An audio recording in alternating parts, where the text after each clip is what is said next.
Assalamu alaikum wa rahmatullahi wa barakatuh. Alhamdulillah, wa salatu wa salam ala rasulillahi sallallahu alayhi wa sallam. Allahumma la ilma lana illa ma 'allamtana innaka antal alimul hakim. Amma ba'd, nous allons poursuivre par la grâce d'Allah subhanahu wa ta'ala avec l'étude des livres choisis pour ce séminaire. Et on demande à Allah subhanahu wa ta'ala de nous accorder la sincérité, de nous compter parmi ceux-là qui étudient pour mettre en pratique, pour œuvrer dans leur propre personne et pour appeler autre que vers cette voie, vers cette direction. Pas besoin. Oui. Pour appeler autre que vers cette voie, vers cette direction. Et le livre de cet après-midi, c'est un livre particulier. L'année dernière, si vous vous en souvenez, nous avons étudié 2 livres dans le Manhaj. Au sud, nous avons étudié Usul al-Sunnah de l'imam Ahmad. Et au nord, on a étudié certaines questions, n'est-ce pas, de Al-Ajubatul Mufida. Certaines questions de Al-Ajubatul Mufida, de Cheikh Al-Fawzan. Et le manhaj et la croyance sont 2 sciences importantes pour le musulman. Dans la croyance, vous allez apprendre surtout les 6 piliers de la foi. D'accord? Dans la croyance, vous allez apprendre surtout les 6 piliers de la foi.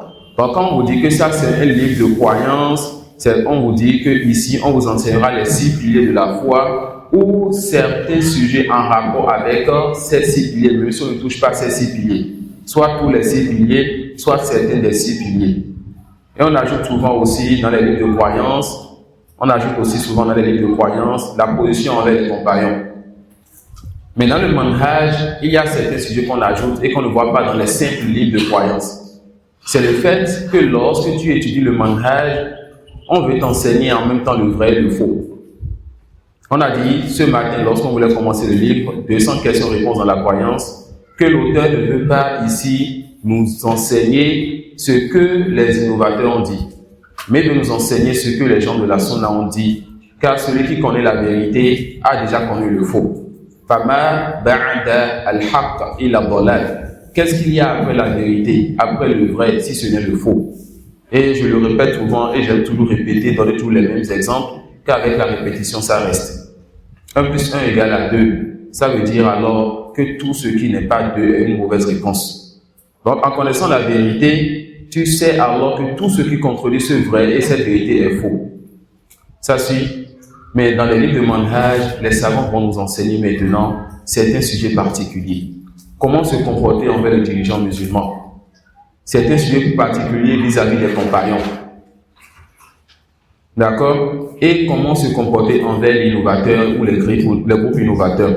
Et dans les livres de manhaj, les savants vont nous apporter le plus souvent certaines paroles et certaines ambiguïtés, certaines erreurs des groupes de tout temps. Et vous allez voir dans ce livre que nous allons parler de plusieurs groupes qui sont soit dans l'islam, soit hors de l'islam, et qui parlent de l'islam, qui se veulent de l'islam. Et c'est important de connaître ces groupes-là, même si la majorité des groupes seront des groupes qui existaient il y a 500 ans, 1000 ans ou autres. Car les hommes meurent, mais les paroles et les croyances ne meurent pas. Lorsque la science ne se propage plus, les croyances et les paroles reviennent. Ça suit. Jahm ibn Safwan, il est déjà mort depuis très longtemps. Celui-là qui a créé le groupe des Jahmiya. Ce groupe-là, dont parmi leurs croyances, il n'y a pas au-dessus des cieux une divinité qu'on adore. Ce groupe-là, dont parmi leurs croyances, Allah n'a pas de nom, Allah n'a pas d'attribut, Allah n'est nulle part. Il est mort depuis très longtemps. Alors que sa croyance et sa méthodologie étaient une grande fitna pour la communauté. Une grande fitna pour la communauté. Pendant plusieurs années, pendant des décennies, pendant des générations. La majorité ou beaucoup de livres qui ont été écrits par nos grands savants étaient pour réfuter donc les Jahmiya. L'imam Ahmad il a écrit Rad al-Jahmiya, la réfutation des Jahmiya. Ibn Qayyim a écrit Mukhtasar as-Sawa'iq al-Mursala, dans lequel il a réfuté les Jahmiya. Ibn Taymiyyah, il a écrit Talbis al-Jahmiya, un gros livre de plusieurs volumes, et j'en passe. Lorsque Ibn Khuzaymah a écrit Kitab al-Tawhid, c'est pour réfuter aussi l'égarement des Jahmiya. Et tellement leur égarement était puissant qu'ils ont disparu, mais une part de leur mal est restée dans la communauté. Les Mu'tazila ont pris d'eux et ont prétendu qu'Allah ne parle pas. Les Ash'ari ont pris d'eux et disent, lorsqu'ils s'asseyent entre eux comme ça, qu'Allah ne parle pas. Mais lorsqu'ils viennent en public, ils disent qu'Allah parle. Mais vous qui allez étudier ce type de livre, vous allez voir la différence entre leurs deux paroles.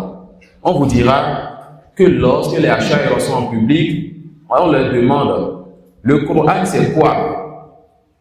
Ils disent, ou bien on leur demande, est-ce que Allah parle? Ils disent, Allah parle.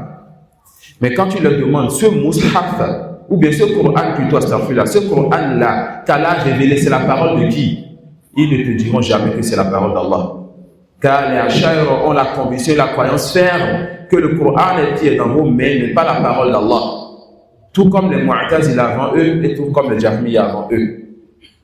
Alors les Jahmiya sont venus avec une grande fitna, une grande épreuve et des troubles dans notre communauté. Les savants ont écrit des livres sur des générations jusqu'à ce que cela disparaisse et que le bien soit connu. L'imam Ahmad a été fouetté à cause de cette fitna-là. L'imam Ahmad disait que ce n'était pas de la mort qu'il a peur, mais du fouet. Car il se peut qu'on le fouette une fois et qu'il délaisse la vérité et qu'il dise le faux. Mais Allah l'a raffermi. Allah l'a raffermi par un voleur qui lui a dit, oh Ahmad, moi j'ai volé tel nombre de fois, on m'a fouetté tel nombre de fois. Moi j'ai patienté dans le faux, tu vas patienter dans le vrai. Il a patienté alors pour son Seigneur. Et quand les savants patientaient, ils ont écrit des livres, ils ont enseigné. Et quand la science existe, le faux disparaît. Vous allez toujours remarquer cela. Lorsque la science vient dans un milieu, le bien vient toujours dans ce milieu. Et lorsque la science diminue le faux vient. Qu'est-ce que le compagnon il a dit lorsqu'il a parlé du polythéisme qui est venu sur terre? Il a dit quoi? Que les gens adoraient, que les gens ils ont pris en dehors d'Allah leurs devanciers, leurs wali, ceux-là qui étaient pieux. Ils ont commencé par se rapprocher de ceux-là. Ils ont commencé par faire quoi? Se rapprocher de ceux-là. Les premières générations ne les ont pas adorés. Ensuite, une autre génération est venue, ils ont enjolivé les lieux. Ensuite, une autre génération est venue, il a dit quoi? La manusi al-ilm ubidat. Lorsque la science est partie, ils ont adoré maintenant ces statues en dehors d'Allah. Alors qu'avant, ces statues n'étaient pas adorées. Parce que même si ils ont déjà dévié légèrement en prenant des statues de pieux, de personnes mortes, et en allant vers faire des i'tikaf autour de leur tombe ou bien auprès de leur tombe plutôt, ils n'avaient pas encore adoré ces choses-là. Parce qu'une part de la science du tawhid restait encore dans ce milieu-là. Et lorsque la science a diminué ou est partie, ils ont adoré. Et lorsqu'ils ont fait ce péché, Allah a permis le déluge, la destruction de la terre pour la première fois. Ça suit, méditez donc sur les tests et sur les histoires qui viennent dans le Coran. Alors lorsque la science vient dans un milieu, le bien vient avec cette science-là. Ils ont disparu, mais une part de leur bien est restée. Comme des scorpions qui se mettent donc sous le sol, sous le sable. Et lorsqu'ils voient que l'opportunité s'offre, ils sortent encore la queue. Et on verra des exemples comme ça ici. Les Jahmiya disaient clairement qu'Allah ne parle pas. Les Mu'tazila disaient que le Coran est créé. Les Ash'ari disent qu'Allah parle, mais qu'on n'entend pas sa parole. Et que le Coran qui est dans nous n'est pas la parole d'Allah. Que le Coran qui a été révélé n'est pas la parole d'Allah. Les savants continuent à écrire, à combattre ces égarements, jusqu'à ce que viennent encore d'autres groupes. Parmi ces groupes, ceux qui vont vous dire que moi je ne sais pas si Allah parle ou pas. Et on verra le détail de tout cela, Inch'Allah. Cette introduction pour vous montrer l'importance de connaître les groupes. Car si tu ne connais pas les groupes, il se peut que quelqu'un dise une parole ou une croyance d'un groupe à côté de toi et tu vas prendre cela sans le savoir. Tu diras aux gens de la Sunna, arrêtez de parler des groupes. Ils sont là, ils disent, ça rentre dans ton cœur et tu meurs donc avec cette mauvaise croyance avec laquelle tu as porté ton Seigneur. Alors que lorsqu'on parle des groupes, on parle de personnes qui disent le contraire de ce que Jibril a enseigné à la communauté. Lorsqu'il a dit, c'est quoi la foi? Le prophète lui a dit que tu crois en Allah. Ces groupes-là dont nous parlons, c'est ceux qui disent autre que ce qui doit être dit sur Allah. Que tu crois aux anges, que tu crois aux messagers, aux livres, aux jours derniers, au destin bon mauvais. Lorsqu'on parle des groupes, on parle de ceux qui ont contredit le prophète et ses compagnons sur ces 6 piliers-là. Retenez d'ailleurs cela, c'est très important. Ce n'est pas toute erreur qui fait d'une personne un innovateur. Ce n'est pas toute erreur qui fait rentrer quelqu'un dans un groupe innovateur. Ce n'est pas tout ce que tu ne sais pas que tu vas dire que c'est mauvais. Ça suit. Et lorsqu'on voit encore une erreur, on voit c'est quoi ce type d'erreur-là. Les erreurs les plus graves en religion sont les erreurs qui ont rapport aux 6 piliers de la foi. Voilà pourquoi le matin, dans le livre Al-Wasitiyya, on va surtout étudier le premier pilier, la croyance en Allah. Dans les leçons de questions-réponses, on va étudier les 2 et les 6 piliers.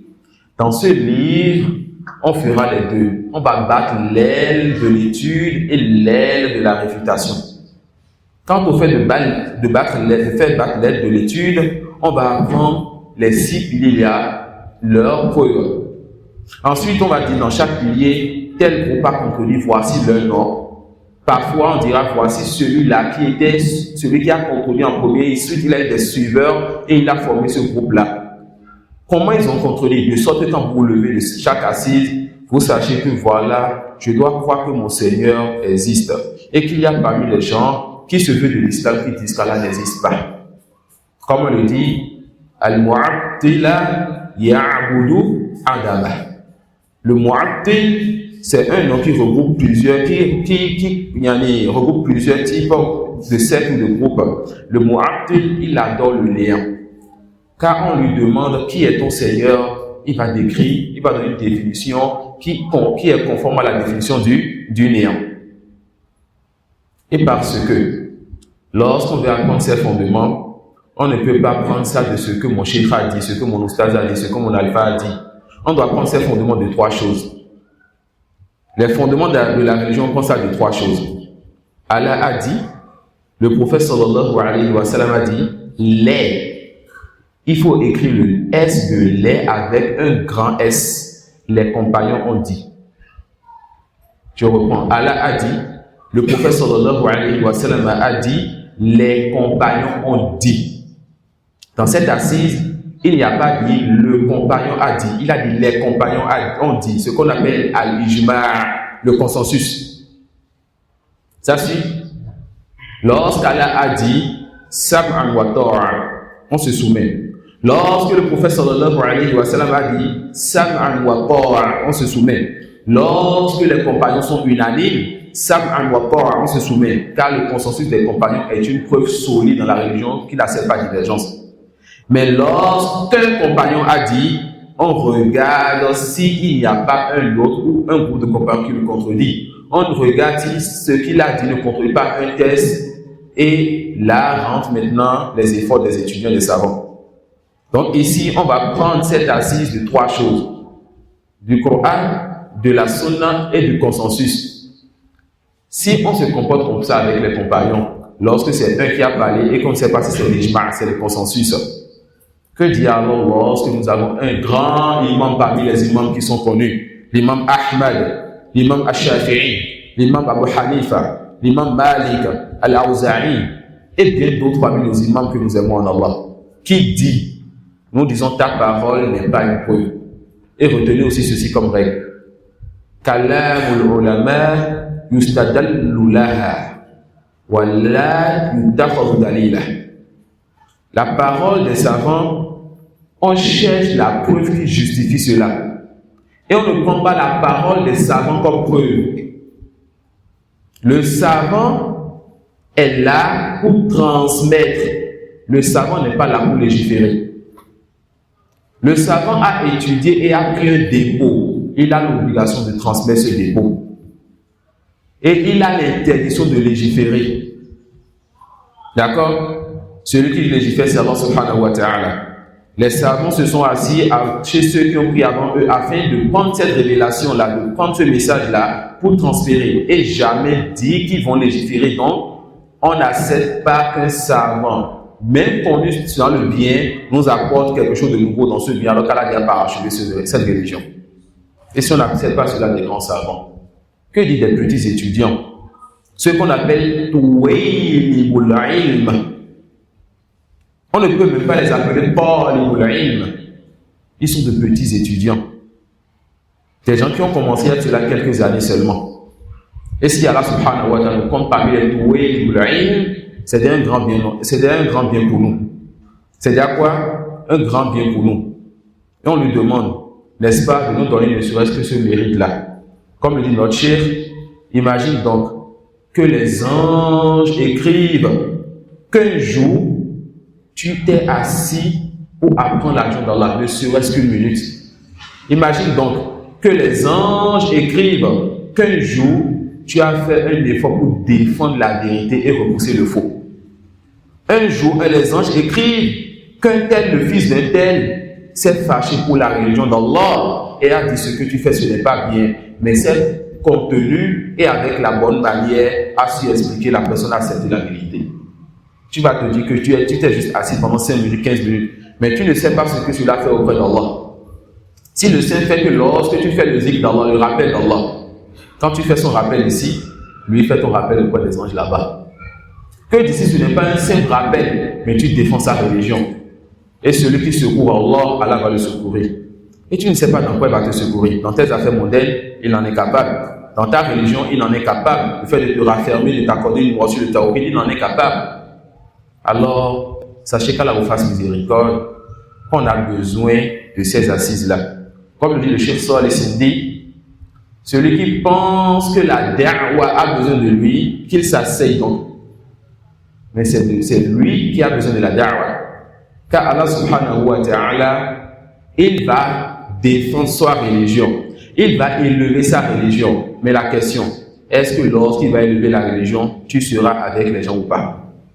Ça suit.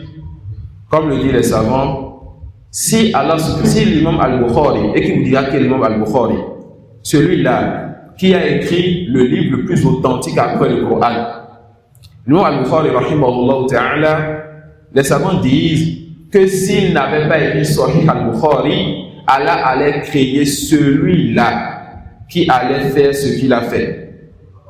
Ça suit. Donc c'est nous, on a besoin de ces assises. Ne pensons pas que le temps que nous donnons et que nous sommes assis maintenant, qu'on a fait quelque chose pour Allah. Ça suit. Ne pensons pas que, machallah, je me suis assis, j'ai profité. Je me suis assis, j'ai donné un temps pour Allah. Quel temps? Inna lillahi wa inna ilayhi raji'un. Ce temps appartient à Allah, Abdallah. Ce temps appartient à Allah. Et il va te questionner sur ce temps-là. D'accord? Il va te questionner donc sur ce temps-là. Donc le livre que nous voulons voir maintenant, le livre là va nous parler de quoi? Va nous parler du manhaj. Si le frère peut, Inch'Allah, revoir sa posture, le livre va nous parler de quoi? Le livre va nous parler du manhaj. Et ce livre-là est particulier. Pourquoi? Parce qu'ici, ce livre sera spécial dans le fait où l'auteur va nous rapporter de ce qu'on appelle al-ijma', le consensus. Il va nous rapporter ce sur quoi les compagnons et les grands imams étaient unis. Ce qui n'est pas permis pour un musulman de contredire. Encore, dans ce livre, l'auteur Abu Hatim, rahimahullah ta'ala, il va rapporter le consensus que deux grands savants de son époque ont rapporté. Donc, il va prendre donc la croyance, donc le consensus que qu'un grand savant a rapporté et le consensus qu'un autre grand savant a rapporté. D'accord? Et les deux grands savants là, il s'agit de ceux qu'on appelle Abu Hatim al-Razi. Ça suit, ces deux grands savants qui s'appelaient al-Razi. Et cette croyance on appelle Aqidatul Raziyyin. La croyance des deux Razi, Abu Hatim et Abu Zur'a. C'est qui les deux grands imams? C'est d'abord quelqu'un qui allait questionner ces deux imams-là. Ça suit, quelqu'un allait questionner deux imams. Comment s'appellent ces deux imams? L'un d'entre eux s'appelle Abu Hatim al-Razi et l'autre s'appelle Abu Zur'a al-Razi. Rahimahumallah. Rahimahumallah.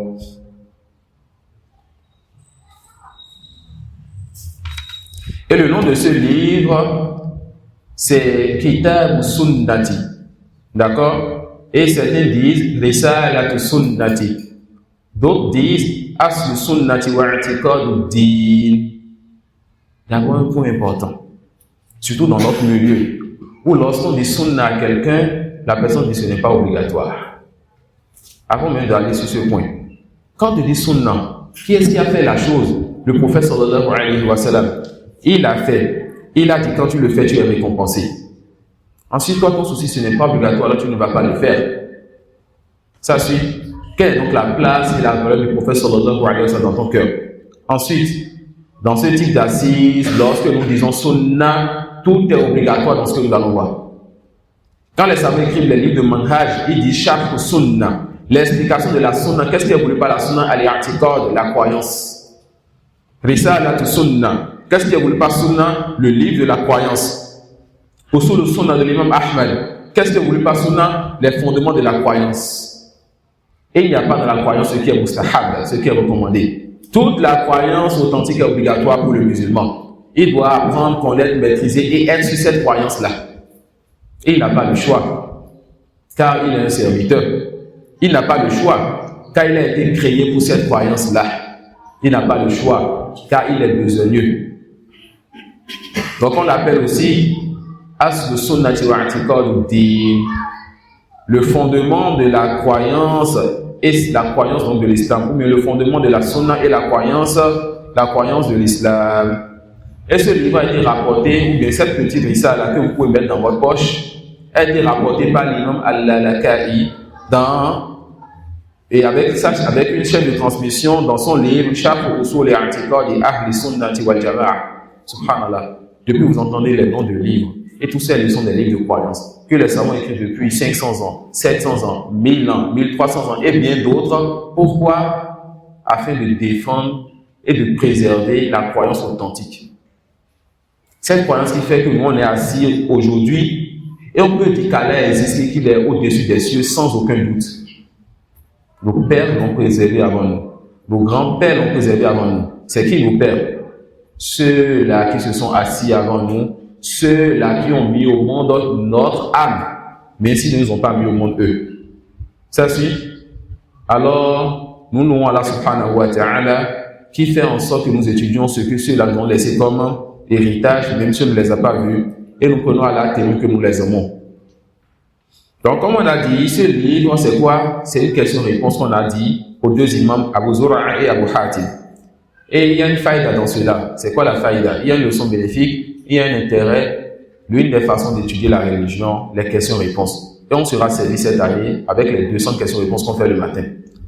Et l'un de nos devanciers en cela, c'est Jibril alayhi salam, lorsqu'il est venu voir le prophète sallallahu alayhi wa sallam et ses compagnons, et il leur a dit, c'est quoi l'islam? Le prophète a répondu. C'est quoi la foi? Il a répondu. C'est quoi la bienfaisance? Il a répondu. Alors par les questions-réponses, Jibril alayhi salam a enseigné la religion à la communauté. Voilà pourquoi le prophète il a dit à la fin du hadith, فَإِنَّهُ جِبْرِيلٌ أَتَاكُمْ لِيُعَلِّمَكُمْ دِينَكُمْ أَوْ أَمْرَ دِينِكُمْ. C'était Jibril qui est venu vous enseigner votre religion ou l'affaire de votre religion. Et parmi les fawaïd aussi, on a dit que ce livre-là, la question a été posée à deux grands savants, Abu Zur'a et Abu Hatim.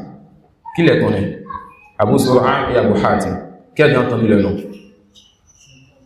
Non. Ils étaient quoi comme savants? Ils étaient connus dans quelle science? Abu Zur'a et Abu Hatim. Vous ne pouvez pas ouvrir les livres de Jarh wa Ta'dil, de critique et d'éloge, et les livres de hadith sans voir le nom. C'était des imams, des montagnes et de grands savants dans la science de hadith. Pourquoi je dis cela? Aujourd'hui, on veut étudier un livre de croyance, écrit par quelqu'un qui nous rapporte de grands savants de sciences de hadith, pour vous dire que nos pieux prédécesseurs, l'un d'entre eux pouvait être un grand imam dans la jurisprudence, dans la langue arabe, dans le Coran, dans la science de hadith, dans les usul al-fiqh, mais avant tout cela, il est un grand imam dans la croyance. Ça, c'est ça la base. D'accord? De sorte que la parole de l'un d'entre eux était une parole qui avait un poids en religion, même si c'est dans la croyance, et il était connu dans le hadith.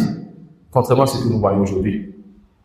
Tu vois quelqu'un être un grand imam dans la science de hadith, mais c'est un innovateur dans la croyance. Un grand imam dans la usul al-fiqh, un innovateur dans la croyance. Un grand imam de la langue arabe, il a toutes les qira'at, il lit d'une meilleure des manières, de la meilleure des manières, c'est un grand innovateur. Et quand on dit c'est un grand innovateur, c'est quelqu'un qui ne connaît pas le droit de son Seigneur et qui dit sur son Seigneur ce qui fait trembler les cieux et la terre. Alors donnez de l'importance à la croyance. Par ça on commence, c'est sur ça qu'on fait le prêche et c'est sur ça qu'on meurt. Et en cours de chemin, on enseigne une fois en passant les autres sciences. Et sans cette croyance-là, les autres sciences ne sont pas bénéfiques. Tout comme sans la bonne croyance, l'acte n'est pas accepté auprès d'Allah subhanahu wa ta'ala. Et dans ce livre, nous allons prendre l'explication de l'un de nos chefs de Caire, car fait partie des bienfaits d'Allah subhanahu wa ta'ala sur l'enseignant, le fait qu'il ait des étudiants qui partagent sa science. Il y avait plusieurs madhahib avant et dans le temps des 4 madhahib qu'on a connus. Les madhahib, les écoles de jurisprudence n'étaient pas seulement 4. Il y en avait tellement, mais pourquoi on retient juste 4? Parce que les élèves de ces 4-là ont propagé la science de leurs imams. Et aujourd'hui, l'humanité invoque Allah et demande la miséricorde pour ces imams-là. Donc, fait partie de la bénédiction d'Allah sur l'enseignant, le fait que ses élèves partagent sa science. Et avant tout cela, le fait qu'il soit lui-même sincère lorsqu'il s'assoit. Comme l'a dit l'imam Malik, lorsqu'on lui a dit, tu as écrit un livre que tu as appelé Al-Muwatta. Et il y a beaucoup de Muwatta'at, beaucoup ont écrit des livres qu'ils ont appelés Al-Muwatta. Il a dit quoi l'imam Malik? Il a dit, Makana lillahi baqi. Ce qui est pour Allah va rester. Aujourd'hui, quand il y a Al-Muwatta, on ne connaît pas de Muwatta, on connaît son l'imam Malik. Alors quand tu le fais pour Allah, et qu'Allah subhanahu wa ta'ala met autour de toi ceux-là qui t'aident à partager ta science et ta da'wah, c'est cette une grâce d'Allah subhanahu wa ta'ala sur toi. C'est cette une grâce d'Allah subhanahu wa ta'ala sur toi. Alors, ces 2 imams, ils ont écrit cette croyance bénéfique. Cette croyance est restée dans la communauté. Et nous l'étudions jusqu'à présent. Et je vous ai dit qu'on va étudier ici l'explication de l'un de nos chefs. Le cheikh Abu Hazim, Mohamed Al-Qahiri, Hafizahullah Ta'ala, qui est l'un des meilleurs cheikhs que nous avons connus au Caire, et qui est le cheikh principal de notre grand frère, notre frère Abou Karim, Hafizahullah Ta'ala. Depuis une dizaine d'années, il s'est collé au cheikh et il profite de lui énormément. Et c'est un cheikh qui est connu et très connu dans sa force pour le manhaj. Et c'est un cheikh qui n'a pas de repos. Il est tout le temps dans sa maktaba, dans sa mosquée. Tu le cherches, va dans sa maktaba, dans sa mosquée. Tu le vois enseigner, il finit d'enseigner, tu entends que le cheikh a sorti un nouveau livre. Subhanallah. Hafizahullah Ta'ala. Ce livre-là, c'est un livre qui m'intéressait depuis longtemps. Et lorsque j'ai envie de faire le manhaj cette année, j'ai dit l'année passée, on a fait ce que tout le monde fait déjà, usul al-sunnah. On a quelqu'un qui a tué le manhaj, dit oui, tu as tué quoi, usul al-sunnah.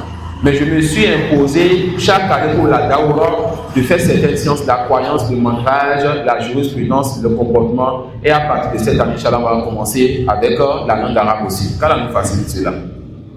Alors, je me suis dit, quel livre choisir cette année? Chaque sunnah de Al-Barbahari, non, c'est déjà trop grand. On va toujours continuer étape par étape et avancer afin qu'Allah raffermisse cette science-là. Alors, ce livre-là que Cheikh Abu Hazim et bien d'autres ont expliqué comme Cheikh Rabia et bien d'autres, Rahimahullah Ta'ala, Cheikh Oubey, il a expliqué aussi, j'ai les 2 explications. Mais c'est un frère qui m'a recommandé celui qui m'a dit, vas-y, mets celui dans ton séminaire. Et j'espère pour lui la récompense de ce que nous avons fait dans ce séminaire. Et c'est comme ça que tu aimes bien pour ton frère. Qu'Allah le préserve. Alors, il m'a envoyé vers ce livre et il m'a recommandé l'explication de Cheikh Abu Hazim. J'ai payé le livre, je l'ai payé pour vous. J'ai vu que le livre, je le mets dans ma poche et je peux encore mettre beaucoup de billets. Qu'Allah me donne aussi les moyens. Alors, qu'est-ce qui s'est passé? Je me suis dit, j'allais faire avec vous encore ce livre-là. De sorte que j'ai commandé ce livre depuis la France pour l'enseigner ici.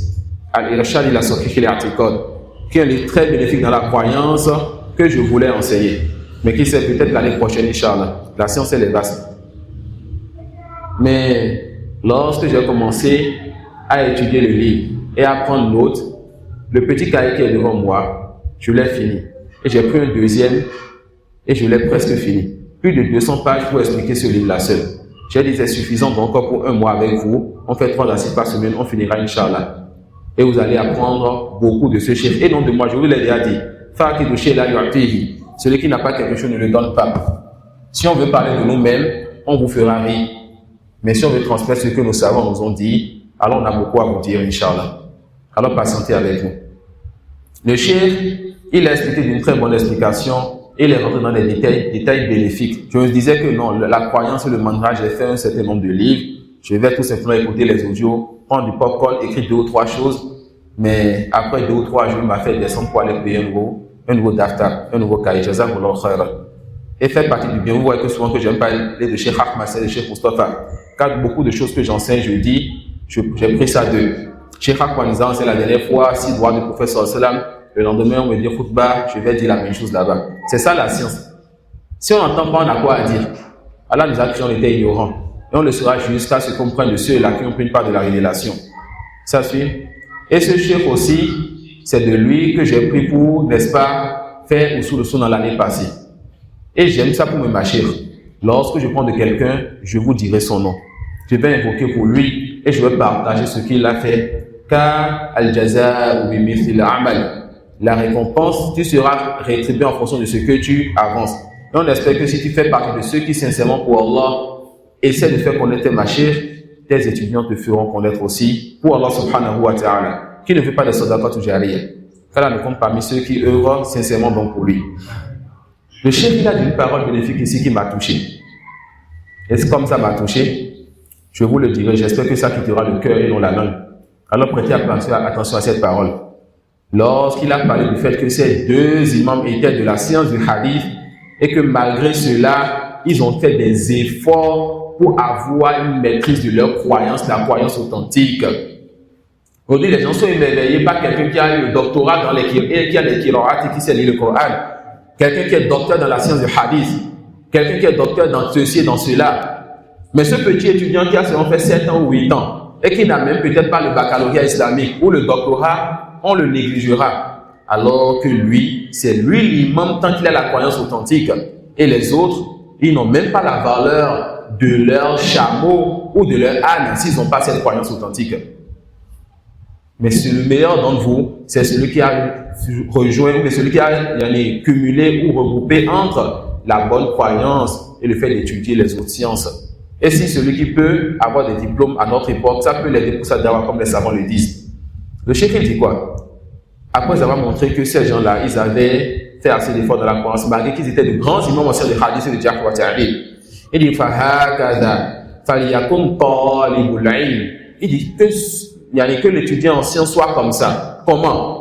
Qu'il donne une grande part de son temps et de l'importance à la science de la croyance et du manhaj, afin de préserver les 6 piliers de la foi avant de chercher à savoir étudier et rentrer dans l'océan des livres de jurisprudence, de hadith, de langue arabe. Tout ça c'est important, mais les savants appellent ça ulumul ala.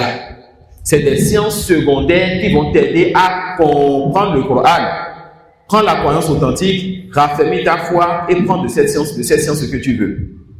لا ينبغي أبدا أن يتخصص طالب العلم في علم من العلوم على حساب عقيدته ومنهجه. Il ne convient pas pour un étudiant de devenir spécialiste dans une des sciences connues et qu'il ne s'agit que de sciences de bien. Il ne convient pas pour un étudiant en sciences de devenir spécialiste dans une des sciences connues au dépourvu de sa croyance et de son manhaj. Il est venu de l'Arabie Saoudite, de l'Égypte, de la Libye, du Yémen et j'en passe. Lorsqu'on avance, il prie, on dit sa voix, masha'Allah.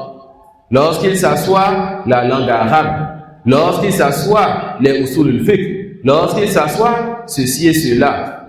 Et lorsqu'il a été éprouvé par le fait de faire la khutbah, il dit sur ton Seigneur ce qu'il ne doit pas dire. Descendez-le et ne l'acceptez plus jamais. Pourquoi? Parce que cette personne a perdu son temps à étudier de bonnes choses en laissant les fondations.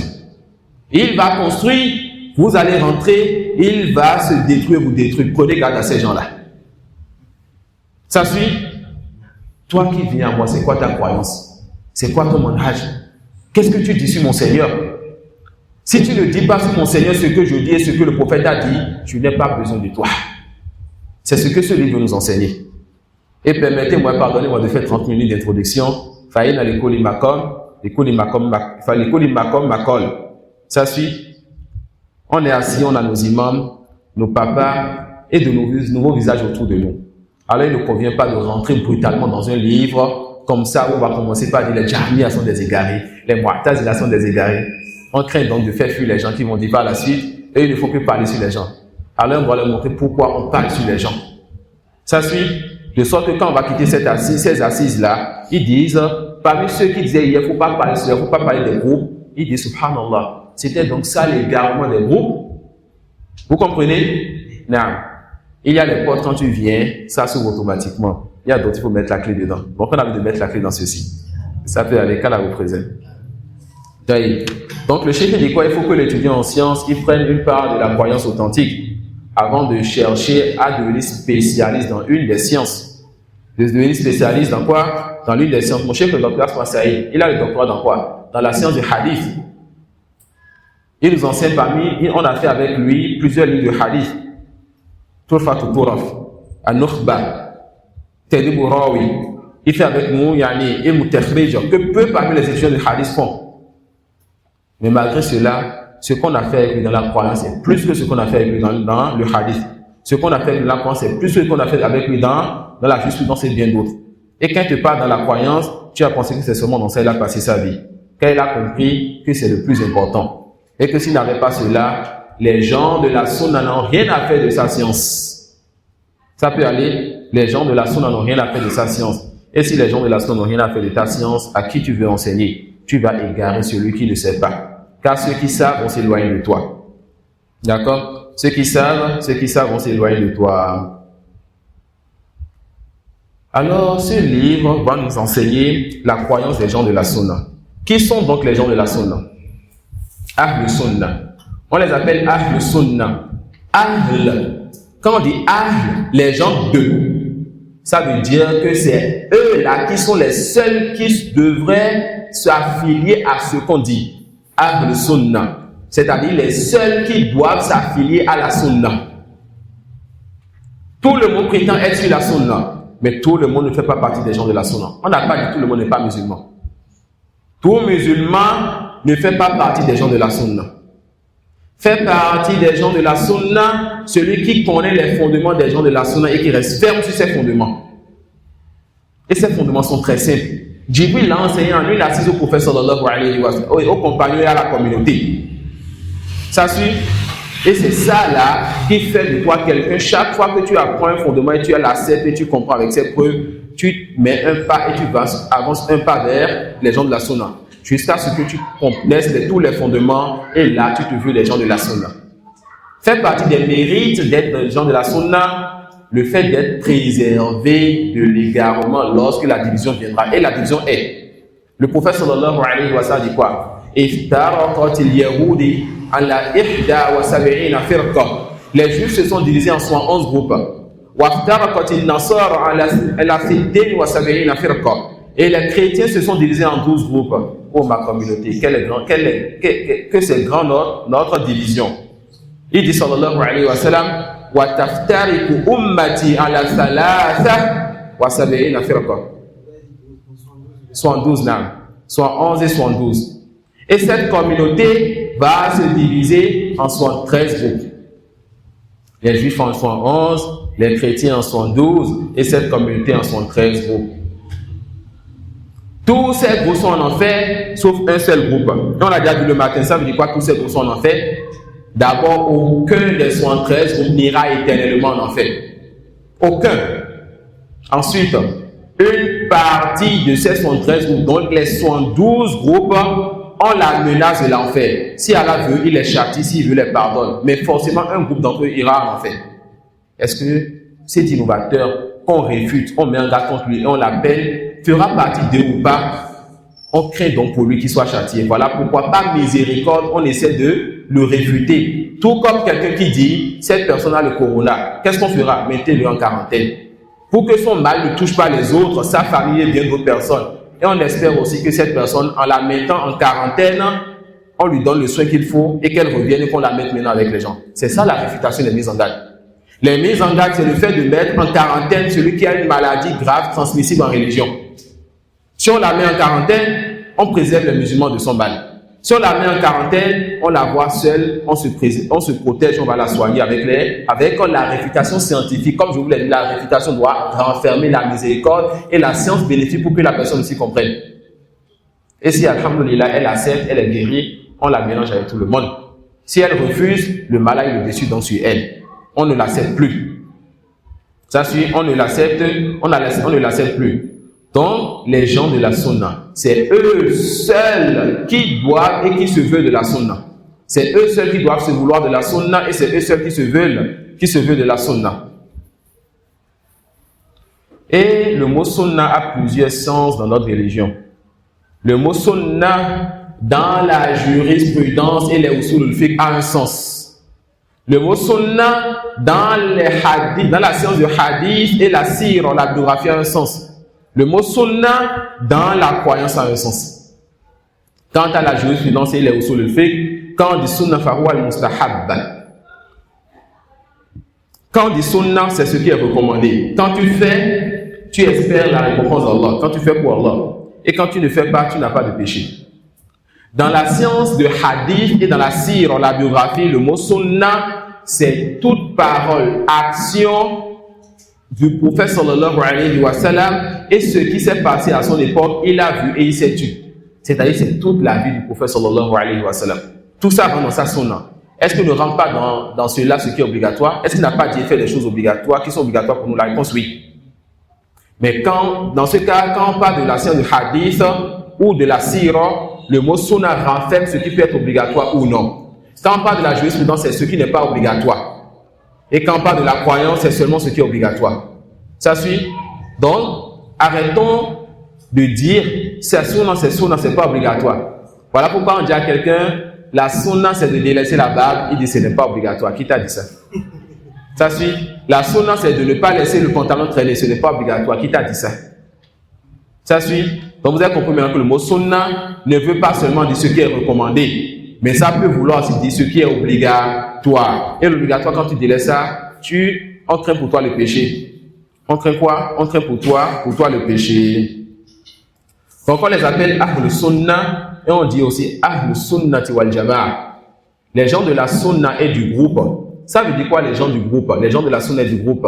Ça veut dire que c'est eux qui sont restés dans un pays musulman ou un dirigeant musulman. C'est eux qui restent avec le dirigeant. Ils ne parlent pas sur le dirigeant sur les minbars. Ils ne parlent pas sur le dirigeant en public. Ils ne sortent pas avec les armes contre le dirigeant. Ils ne font pas des manifestations contre le dirigeant. Car tout cela sème le trouble et le sang des innocents va couler. Allez voir ce qui s'est passé en Égypte, en Syrie, en Libye et bien d'autres. Ces imams-là, qui ne sont pas sur les fondements des gens de la Sunna, ils s'asseyent dans leur bureau, dans leur maktaba, dans leur bibliothèque. Ils vont à Londres avec leur famille d'abord.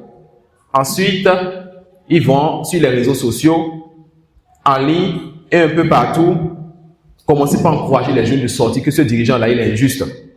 Et quand les jeunes vont sortir par milliers, avec des pierres et des ciseaux, l'armée va sortir avec des grenades, des armes et bien d'autres.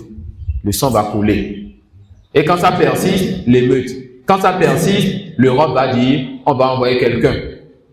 Alors, des bombardements, des immeubles qui tombent, un pays qui allait bien, ce pays va tomber. Même si le dirigeant était vraiment injuste, les fondements des gens de la Sunna disent qu'on ne doit pas faire de manifestation ou de sortie contre le dirigeant. Pourquoi? Tout simplement parce que le mal qui viendra malgré ses erreurs est plus grand que ce que lui fait comme injustice. Quelqu'un va dire, mais on a vu dans tel pays, ils ont réussi à faire partie aux dirigeants et rien ne s'est passé. On dit, les fondements de la Sunna, donc ce sur quoi les tests et le consensus a interdit cela. Si la chose s'est passée une fois en passant sans que tu ne vois ce mal, ça ne changera pas les fondements. Les fondements sont solides. D'accord? Les fondements sont solides et ça ne bouge pas. Donc celui qui contrôle l'un de ces fondements a cette contrôler quelque chose de terrible en islam. Et on verra ces fondements encore plus en détail. Donc on les appelle les gens de la Sunna et du groupe parce qu'ils sont unis avec le dirigeant musulman, même si le dirigeant est injuste. Ils ne suivent pas le dirigeant dans l'erreur, mais ils ne délaissent pas le dirigeant. Aussi, on les appelle le groupe parce qu'ils sont avec la vérité et ils ne délaissent pas la vérité. Ils sont sur la vérité, même s'ils sont peu, même si c'est une seule personne, il dit la vérité de la meilleure des manières. Certaines personnes pensent que quand on dit il faut être un homme et dire la vérité, c'est que tu dis ça comme ça, bien, tu parles n'importe comment et n'importe où. Non. La vérité se dit avec science et avec bonne manière. Et fait partie de la science et de la bonne manière le fait d'être doté de sagesse quand on parle. Et fait partie de la sagesse le fait de savoir quand parler, quand ne pas parler. Moussa alayhi salam, est-ce qu'il ne savait pas que tous ceux-là qui sont morts sur autre que l'islam, car Moussa était venu avec l'islam, tous ceux qui sont morts sur autre que l'islam, ils sont éternellement en enfer, il le savait. Mais il est venu prêcher Pharaon. Et autour de Pharaon, des milliers de personnes qui suivent ce qui se passe. Pharaon, il est intelligent, il est rusé. Il dit, Moussa, c'est quoi la situation de nos ancêtres, de nos aïeux qui sont morts sur autre que ta religion? La réponse, on la connaît. Ils sont en enfer éternellement. Le prophète a dit quoi à son compagnon quand il a demandé où est son père? Un compagnon vient voir le prophète sallallahu alayhi wa sallam pour lui dire, mon père est mort sans l'islam et avant ta venue sans doute. Où est sa place? En enfer ou au paradis? Le prophète lui a dit, ton père est en enfer. Le compagnon se retourne attristé. Le compagnon se retourne attristé. Le prophète lui dit, reviens. Mon père et ton père sont en enfer. Subhanallah. Ce n'est pas une simple parole pour celui qui médite. Le prophète nous a enseigné que lorsqu'on est atteint d'un malheur, de nous rappeler de son malheur à lui. Pour celui qui l'aime, ça va peser son malheur. Alors il dit à son compagnon, mon père et ton père sont en enfer. Donc la règle est connue. Toute personne qui est morte sans l'islam est en enfer éternellement. Il n'y a pas de négociation. Moussa savait cela. Et lorsque Pharaon lui a demandé devant les gens, où sont nos parents? Si Moussa disait, ton père et vos parents sont en enfer, les gens vont accepter ça d'ailleurs. Moussa dit quoi? La science est le corps de mon Seigneur. Mon Seigneur est plus savant. Ça suit. Dis la vérité, mais avec sagesse. Il faut savoir quand parler, où parler, comment parler. Et ne suis pas les plaisanter autour de toi pour dire, mais il faut parler, sois un homme. Non. Être un homme, c'est être sage. D'accord? Être un homme et être sage. Le courage n'est pas dans le fait de foncer comme un chameau ou bien comme un âne dans ce qui pourrait tenir. Mais le courageux, c'est celui-là qui, n'est-ce pas, lorsqu'il frappe, lorsqu'il se lance, cela porte fruit. D'accord? On connaît des histoires parmi lesquelles il y a des jeunes qui sont morts parmi les gens des livres avant nous. Une personne meurt et tout un groupe rentre en islam, n'est-ce pas? Parmi les choses que mon chef me disait, il ne voulait pas que je fasse ce voyage. Quand je lui demandais conseil, quel il m'enseignait, etc., il ne voulait pas que je fasse ce voyage. Pourquoi? Parce que parmi les dernières choses que je lui disais avant de décider de mon voyage, je lui rapportais la situation du Bénin. Un tel a été attrapé parce qu'il y a des choses sur le retour. Il y a un arabe qui est venu, voici le bruit qu'il y a sur les réseaux sociaux et tout. Alors que moi, je ne sais pas que j'étais en train de lui faire peur. Lorsque quelques temps après, il dit, mon chef, moi je suis en train de voyager pour la Dawa. Il me dit, mon fils, tu es sûr? Tu es sûr que tu peux faire ce voyage-là? Que si tu vas et que quelque chose t'arrive, tu ne seras bénéfique pour personne. Si je descends et que je crie partout, je dis la vérité n'importe comment partout, et comme en prison, qu'Allah nous en préserve, ou que je suis atteint de quelque chose qu'Allah nous en préserve, je ne serai ni bénéfique pour moi, ni pour ma famille, ni pour vous, ni pour la communauté. Ça suit. Ce n'est pas toute personne qui se lève et qui se sacrifie pour la communauté. Se lève et se sacrifie pour la communauté, celui qui, lorsqu'il fait ce sacrifice, les gens le suivent dans la vérité parmi ceux qui n'étaient pas encore dans la vérité. Mais qui suis-je? Pour que lorsque je vais dire la vérité partout et que je sois atteint de quelque chose, les gens vont me suivre dans cela. Il faut donc cette sagesse-là quand vous parlez. Soyez des hommes. Et les vrais hommes, c'est ceux qui sont dotés de sagesse dans leur prêche. D'accord? Et ceux qui sont dotés de sagesse dans leur prêche. Voilà donc les gens de la Sunna. C'est ceux-là qui sont les seuls qui méritent l'appellation plutôt Sunna. On les appelle les gens de la Sunna du groupe parce qu'ils sont avec le dirigeant musulman dans un pays musulman où le dirigeant est musulman, n'est-ce pas? Et ils ne contredisent pas ce dirigeant dans ce qui est bien. Ils ne sortent pas contre ce dirigeant, même si ce dirigeant fait des erreurs, mais ils ne font pas le mal que le dirigeant il dit. Non. Amina. Et tout à l'heure, vous avez dit, dans le fiqh, quand on parle de sunna, c'est ce qui est mustahab. Non. Et dans le hadith, c'est ce qui est obligatoire. Non. Dans le hadith, ça peut être mustahab comme obligatoire. C'est toute parole, toute action et ikrar, ce que le prophète il a vu et il s'est tué. Alors cela rentre dans sa sunna. Alors ça peut être obligatoire comme ça peut être recommandé.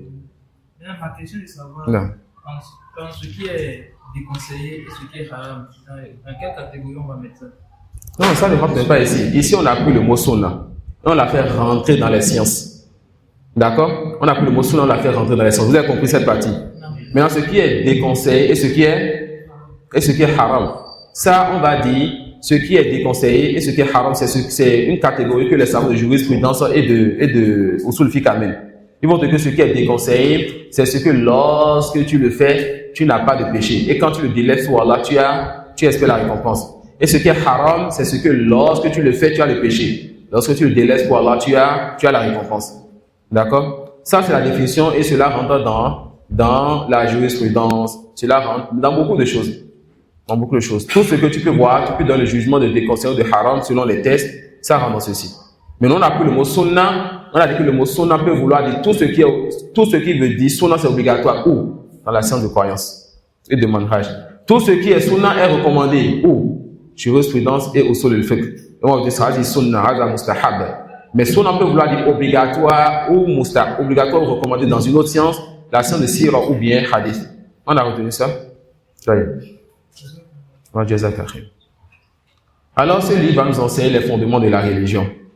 Ce livre va nous enseigner les fondements donc de notre religion. Et ces fondements, on a déjà vu qu'il s'agit des 6 piliers de la foi. Et l'imam, Inch'Allah, ou bien les 2 imams, Inch'Allah, on prendra ces six piliers avec ce que nous donnerons comme détails bénéfiques sur ces 6 piliers. Tafadala.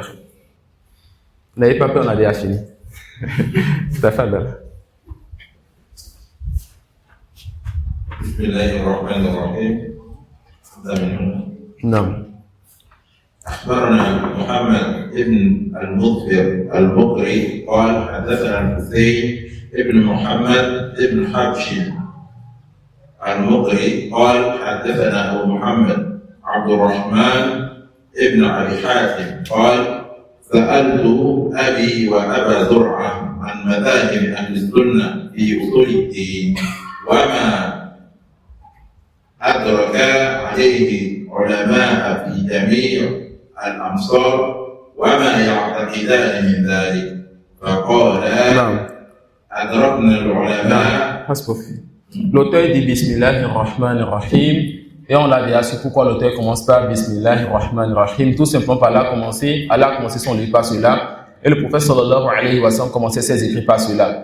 Alors les auteurs commencent leur livre par cela, demandant l'aide d'Allah et cherchant la baraka auprès d'Allah subhanahu wa ta'ala. Il dit أخبرنا محمد ابن مظفر المقري قال حدثنا الحسين ابن محمد ابن حبش المقري قال حدثنا أبو محمد عبد الرحمن ابن أبي حاتم.